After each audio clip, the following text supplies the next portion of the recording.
अस्सलाम वालेकुम student. C plus plus के ट्यूटोरियल के लेक्चर नंबर 10 के साथ मैं हूं मकबूल हुसैन। आज के लेक्चर में जो हम टॉपिक डिस्कस करेंगे उसका नाम है सी आउट। सी आउट बहुत ही इंपॉर्टेंट टॉपिक है। कोई प्रोग्राम ऐसा नहीं होगा जिसमें हम सी आउट का इस्तेमाल नहीं करेंगे। तो सबसे पहले सी आउट की डेफिनेशन देखते हैं। What is C out? C out को हम स्टैंडर्ड आउटपुट का नाम भी देते हैं। तो by default the term standard output refer to the output display on the monitor. आमतौर पर जब भी हमने कोई भी वैल्यूज़ जो है डिस्प्ले करवानी हो तो उसके लिए जो हम डिवाइस इस्तेमाल करते हैं उसका नाम मॉनिटर है। सी प्लस प्लस में आमतौर पर जो हम इस्तेमाल करेंगे cout stream object to display the standard output. अगर हमने कोई भी वैल्यू स्क्रीन पर शो करवानी हो तो उसके लिए हम सी आउट का इस्तेमाल करते हैं। सी आउट एक ऐसा लफ्ज़ है जब भी हमने स्क्रीन पर कोई वर्ड वैल्यूज़ वगैरह शो करवानी होगी तो उसके लिए हम सी आउट का इस्तेमाल करेंगे। तो उसके अलावा the word out stand for console output. तो सी आउट का मतलब जो है वो वर्ड जो है वो कंसोल आउटपुट का एब्रीवेशन कहलाता है। दिस सी आउट जो है object is use to insert the operation. तो उसके लिए जब भी हमने सी आउट का फंक्शन इस्तेमाल करना है उसके लिए जो हम करेक्टर इस्तेमाल करेंगे वो लेस देन होगा और 2 दफ़ा हमने लेस देन लिखना होगा। The message or the value of the variable followed by the insertion operation is display on the screen। यानी जो भी हम इस वैल्यूज़ के बाद लिखेंगे लेस देन के बाद लिखेंगे वो वैल्यू जो है वो स्क्रीन पर आउटपुट हो जाएगी। उसकी एग्जांपल आपको दिखाई जाएगी। सबसे पहले हम इसका सिंटैक्स देखते हैं। सिंटैक्स में क्या है? सबसे पहले हम सी आउट लिखेंगे, उसके बाद लेस देन लिखेंगे और उसके बाद लास्ट में हम वेरिएबल्स आएगा या कांस्टेंट आ सकता है या कोई भी एक्सप्रेशन जो है वो स्क्रीन पर आ सकती है। तो हम सबसे पहले एक एग्जांपल देखते हैं। मिसाल के तौर पर अगर हमने पाकिस्तान जिंदाबाद जो है शो करवाना हो तो उसके लिए हम सी आउट का इस्तेमाल इस तरीके से करेंगे। अब पहले प्रैक्टिकली हम इसको करके दिखाते हैं ताकि आपको आसानी से समझ आ जाए। तो प्रैक्टिकल के लिए हमने जो सॉफ्टवेयर इस्तेमाल करना है प्रोग्राम बनाने के लिए वो हमारे पास है डब सी प्लस प्लस। जब मैंने इसको ओपन कर लिया है, लास्ट लेक्चर में मैंने आपको सिखाया भी था ये सॉफ्टवेयर कैसे इंस्टॉल करते हैं और कैसे यूज़ करते हैं। तो यानी हमने फाइल में जाकर न्यू पर क्लिक करना है और हमने जो है सोर्स न्यू पर क्लिक करेंगे तो न्यू फाइल जो है वो आपके सामने ओपन हो जाएगी। तो अब हमने प्रोग्राम बनाना कैसे आप तो प्रोग्राम बनाते हुए सबसे पहले तो हम हाइडर फाइल लिखते हैं। तो जिस तरह आपके सामने मैं आपको लिख कर दिखा रहा हूँ। सबसे पहले hash INCLUD include IOSTR AM dot stream. ठीक, उसके अलावा हम लिखते हैं मेल और ब्रैकेट जो है वो क्लोज कर देते हैं और उसके बाद हम अपना प्रोग्राम जो है स्टार्ट करते हैं। क्योंकि जब भी हमने कोई भी प्रोग्राम बनाना होगा ये इसका स्ट्रक्चर होगा, लेकिन स्ट्रक्चर से पहले इस स्ट्रक्चर में एक मज़ीद चीज़ ऐड करनी है। यूजिंग नेम स्पेस STD और सेमीकोलन। ठीक हो गया। तो ये हमारा एक स्ट्रक्चर है प्रोग्राम बनाने का जब भी हम कोई भी जो प्रोग्राम है वो स्टार्ट करेंगे। अब हमने जो है इसको जब मिसाल के तौर पर जिस तरह मैंने कहा था कि पाकिस्तान जो है वो हमने शो करवाना है तो हम सबसे पहले लिखेंगे सी आउट। ये देखिए आपके सामने सी आउट लिखा, उसके बाद लेस देन लिखेंगे और डबल कोटेशन के अंदर हम जो भी चीज़ लिखेंगे वो स्क्रीन पर जो है वो शो हो जाएगी। तो ये हम डबल कोटेशन लिखते हैं, उसके बाद हम लिखते हैं PAKISTN पाकिस्तान और लास्ट में जो है हम वो सेमीकोलन लगा देते हैं। अब इसको सबसे पहले फाइल को सेव किया जाएगा। फाइल को सेव करने के लिए हम सेव एज पर जाते हैं और उसके बाद हमने जो भी फाइल सेव करनी है सबसे पहले डेस्कटॉप बता देते हैं और फाइल की टाइप जो है वो C प्लस पर या मिसाल के तौर पर हम फाइल का नाम दे देते हैं बाई फर्स्ट PROGR प्रोग्राम। ठीक हो गया। और उसकी फाइल एक्सटेंशन जो है वो C प्लस प्लस लेंगे। उसके बाद इसको फाइल को सेव कर लिया। अब फाइल सेव होगी। अब जब इसको हमने रन करना है तो सबसे पहले एग्जीक्यूट में जाएंगे और फाइल को कंपाइल करेंगे। कंपाइल पर क्लिक किया तो ये देखता है कि भी इसमें कोई एरर तो नहीं है। तो ये आपके सामने देखा है इसमें किसी किस्म का कोई एरर मौजूद नहीं है। उसके बाद हम इस फाइल को रन करते हैं। तो रन करेंगे तो उसके बाद आउटपुट जो है वो आपके सामने स्क्रीन पर आ जाएगी। जिस तरह ये देखिए पाकिस्तान लिखा हुआ आपको नज़र आ रहा है। इसी तरह अगर हमने कोई वैल्यूज़ शो करवानी हो, मिसाल के तौर पर अगर हमने कोई वैल्यूज़ है, मिसाल के तौर पर 720 वैल्यूज़ है, अगर हमने वो शो करवानी है तो उसके लिए भी हम सबसे पहले कंपाइल करेंगे और उसके बाद हम इसको क्या करेंगे, रन करेंगे। कंपाइल करने में तकरीबन 1 से 2 सेकंड लगते हैं। उसके बाद जब हमने रन किया तो ये देखिए 720 जो है आपको नज़र आ रहा है, वो हम स्क्रीन पर आपको दिखा रहे हैं। ठीक हो गया। तो इस तरीके से हम इसकी आउटपुट ले सकते हैं। आगे चलते हैं, हम कंटिन्यू करते हैं अपने चैप्टर को। जिस तरह पाकिस्तान है, पाकिस्तान जिंदाबाद हमने शो करवाया, इसी तरीके से 720 था, 720 की आउटपुट भी आपको मैंने शो करवाई। इसके अलावा मज़ीद हम प्रोग्राम देखते हैं। तो यानी सी आउट में आउटपुट सिंटैक्स जो है, print output syntax on the screen, यानी कोई भी चीज़ जो हमने स्क्रीन पर शो करवानी है तो उसके लिए हम क्या लिखेंगे, डबल कोटेशन के अंदर कोई भी स्टेटमेंट जो है लिख सकते हैं। इसी तरीके से हमने 120 है, अगर वो शो करवाना है तो वो उसका तरीकाकार वैसे। सिंटैक्स अगर हमने कोई करैक्टर्स लिखने हैं तो उसके लिए डबल कोटेशन की ज़रूरत है, लेकिन अगर हमने करैक्टर्स नहीं लिखने हैं, अगर हमने सिर्फ 120 की वैल्यू लिखनी है या एक्स स्क्रीन पर शो करवाना है तो उसके लिए हमें एक्स जो है डबल कोटेशन की ज़रूरत नहीं होती। जिस तरह देखा जाए, हम इसको ख़त्म कर देते हैं, अभी मैं आपको दिखाता हूँ। जिस तरह अगर हमने एक्स को शो करवाना है तो हम देखते हैं यहाँ पर अगर हम एक्स लिखते हैं, ये देखिए जी, अगर हमने एक्स लिखा है तो जब भी हमने चेंजिंग करनी है फाइल को कंपाइल जो है ज़रूर करना है। कंपाइल किया तो ये जो है यहाँ पर एरर आ रहा है, क्योंकि एक्स जो है वो सिंगल कोटेशन में लिखा जाएगा। जब भी हमने कोई भी सिंगल कोटेशन या हमने डबल कोटेशन के अंदर जो करैक्टर्स है वो शो होता है।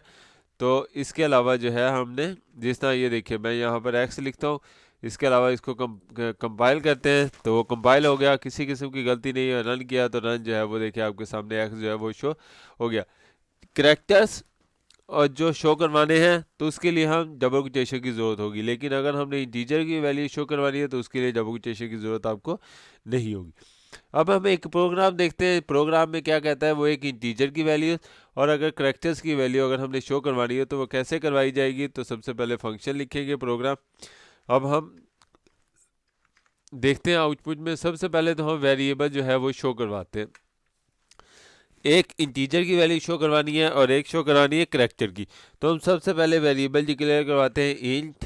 हम यहाँ पर एक वेरिएबल डिक्लेयर करते हैं जिसकी डाटा टाइप इंट होगी और वेरिएबल का नाम हम एक्स दे देते हैं। ठीक हो गया। और यहाँ पर एक्स की वैल्यू हम दे देते हैं, एक्स की वैल्यू जो हमारे पास हम जी 10 लिखते हैं। ठीक हो गया। उम्मीद है आपको ये चीज़ समझ आ गया किस तरह वेरिएबल जो है वो डिक्लेयर किया जाता है।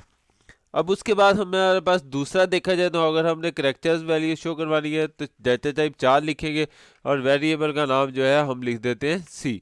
ठीक है, या वेरिएबल का नाम हम एन लिख देते हैं। तो हमने वेरिएबल डिक्लेयर कर दिया। अब एन को जो वैल्यू है वो हमने असाइन करनी है, तो उसके लिए हम फर्ज करें अगर हमने सिंगल कोटेशन एक करैक्टर है तो उसके लिए हम सिंगल कोटेशन में लिखेंगे। ठीक है जी, ये हमने दूसरा वेरिएबल जो है वो भी डिक्लेयर कर लिया। ठीक है जी, उम्मीद है आपको ये चीज़ समझ आ गई। अब हमने इसे शो करवाना है, तो शो करवाने के लिए हम क्या करेंगे, शो करवाने के लिए हमारे पास सिर्फ एक ही काम है, जिस तरह मैंने बताया था सी आउट। अब ये देखिए, अगर हमने सी आउट लिखा है, लेस देन लिखा है, अगर हमने एक्स की वैल्यू शो करवानी है तो एक्स लिख देंगे। इस तरीके से वेरिएबल के ज़रिए हम कोई भी वैल्यूज़ जो है शो करवा सकते हैं। और अगर हमने अब करैक्टर्स की वैल्यू शो करवानी है तो उसके लिए भी हम क्या लिखेंगे, सी आउट लेस देन और करैक्टर का नाम। ठीक हो गया, ये आपके सामने लिख दिया। अब हम इसको क्या करते हैं, सबसे पहले कंपाइल करते हैं ताकि चेक करें इसमें कोई गलती तो नहीं है। देखिए आपके सामने किसी किस्म की प्रोग्राम में जो गलती है नहीं है। अब हम इसको एग्जीक्यूट रन करते हैं तो ये देखें आपके सामने 10A जो है वो आउटपुट जो है वो आपकी आ चुकी है। ये देखें प्रोग्राम में मैंने 10 लिखा था तो हमारे पास 10 भी आ गया और A लिखा था तो A भी आ गया। अगर हम चेंज करना चाहते हैं मिसाल के तो हम 10 चाहते हैं कि भी ये 10 की जगह पर अगर हम 115 लिख देते 115 और उसके बाद इसको सेव करते हैं, फाइल को कंपाइल किया और उसके बाद फाइल को हम क्या करते हैं, ये देखिए जिस तरह मैंने कहा था 1 से 2 सेकंड लेता है।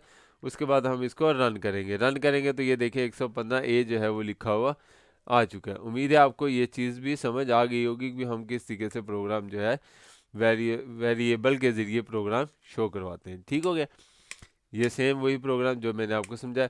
अगर अब हमने एक और प्रोग्राम बनाते हैं जिसमें 2 फ्लोटिंग पॉइंट वैल्यूज़ को जमा करना हो।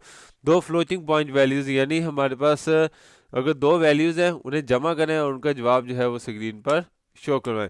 तो इसको हम आउटपुट में देखते हैं। आपको सबसे पहले जब सी प्लस प्लस में हम सेम वेरिएबल डिक्लेयर करवाएंगे जिस तरह हमने पहले वेरिएबल डिक्लेयर करवाए, तो दो वेरिएबल फ्लोट के डिक्लेयर करने हैं, तो हम क्या करेंगे, एफ फ्लोट ए कोमा बी कोमा सी। ठीक हो गया। तो ये हमने तीन वेरिएबल जो है डिक्लेयर कर ली। आपको पता है कि जब भी हमने अगर एक से ज़्यादा वेरिएबल डिक्लेयर करने हो तो उसको एक ही लाइन में डिक्लेयर कर सकते हैं, लेकिन हर वेरिएबल को दूसरे से कॉमे से सेपरेट किया जाता है। जिस तरह मैंने ए को सेपरेट किया बी से और बी को सेपरेट किया सी से। अब हम ए और बी की वैल्यूज जो है वो लिख देते हैं। ए की वैल्यू हम लिख देते हैं जी ए इक्वल टू 2.3 सेमीकोलन। इसी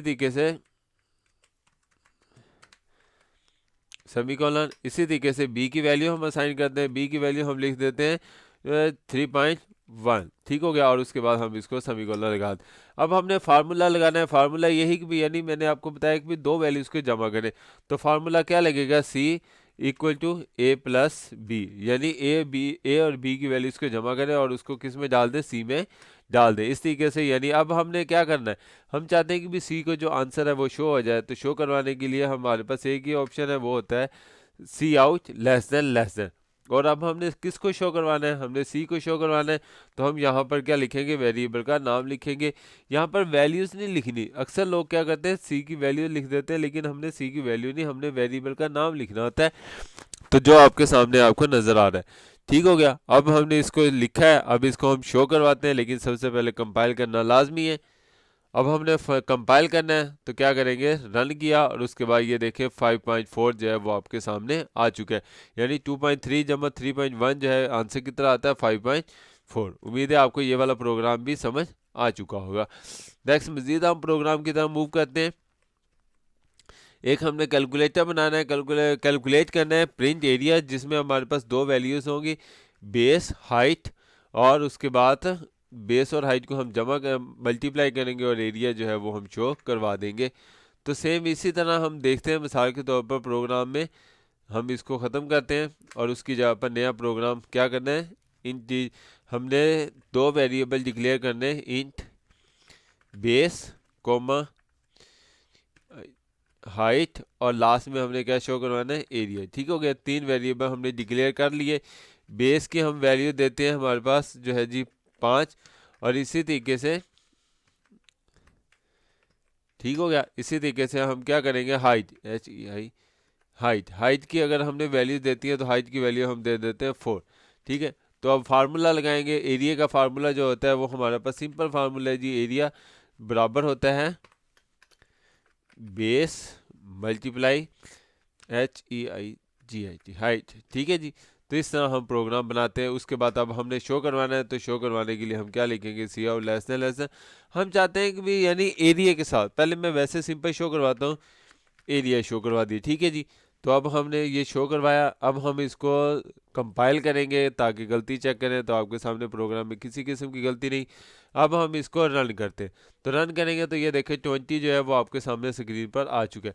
हम चाहते हैं कि भाई 20 से पहले भी कुछ लिखा हुआ आ जाए, तो उसके लिए हम क्या करेंगे, हम लेस देन लिखते हैं और इसके दरमियान में हम लिखते हैं डबल कोटेशन के अंदर, यानी जो भी चीज़ आपने पहले शो करवानी है तो हम लिखते हैं the area is equal to. ठीक है। हम चाहते हैं कि भी एरिया की जो वैल्यूज़ है 20, उससे पहले the area is equal to लिखा हुआ आ जाए। तो अब हम इसको रन करते हैं। रन करने से पहले कंपाइल किया, तो उसके बाद जब हम इसको चेक करेंगे तो ये देखें आपके सामने जो आउटपुट है, the area is equal to 20। ठीक हो गया। तो यानी जब हम चाहते हैं कि वैल्यू से पहले अगर कोई स्टेटमेंट हमने शो करवानी है तो उसको हम इस तरीके से डबल कोटेशन में लिखा करेंगे। तो उम्मीद है ये वाला प्रोग्राम भी आपको समझ आ चुका होगा। उम्मीद है आज का लेक्चर आपको समझ आया होगा। अगर किसी भी टॉपिक समझ ना आई हो तो आप मुझसे इस ईमेल एड्रेस पर, या जो मेरा यूट्यूब का चैनल है कंप्यूटर ट्यूटोरियल हब, इस पर कमेंट्स करके पूछ सकते हैं। अपना ख्याल रखिएगा। अल्लाह हाफिज़, फी अमान।